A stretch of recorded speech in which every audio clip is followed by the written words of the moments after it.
Hello দর্শক, বাংলাদেশ বনাম নেদারল্যান্ডসের মধ্যকার বিশ্বকাপ টি-20 ওয়ার্ল্ড কাপে বাংলাদেশ উইন হয়েছে। টি-20 ওয়ার্ল্ড কাপে 25 রানে জিতে, মানে এটা একটা অনেক টাফ ব্যাপার, অনেক বড় স্কোর, বড় ব্যাপার। তো কেন এত বিশাল ব্যবধানে বাংলাদেশ জিতলো, তার পিছনে কি কারণ আছে আপনারা হয়তো অনেকেই জানেন না। তো আজকে সেই বিষয়টি আপনাদের কাছে ক্লিয়ার করার জন্য আমি এসেছি। তো গণতন্ত্র প্রজাতন্ত্রী বাংলাদেশ সরকারের মাননীয় প্রধানমন্ত্রী জননেত্রী শেখ হাসিনা অত্যন্ত খেলাপ্রিয় মানুষ এবং তিনি দেশের মান সম্মান রক্ষার্থে সবসময় আগ্রহী থাকেন। তো তিনি দেখতেছেন যে এই বিশ্বকাপে প্রথমে শ্রীলঙ্কাকে হারিয়ে বাংলাদেশ সুন্দর একটা অবস্থানে এসেছিল।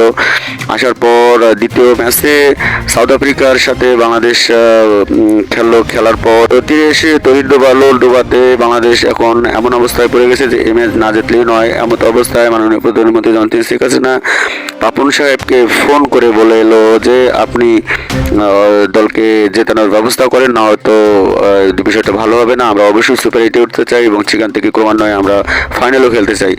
এমত অবস্থায় পাপন সাহেব এই ফোন পেয়ে বাংলাদেশ টিমে ডাকার পর তাদেরকে ব্রিফ করে বললো যে তোমরা অবশ্যই অত্যন্ত চাপ দিয়ে তিনি ওনাদেরকে জানিয়ে দিলেন।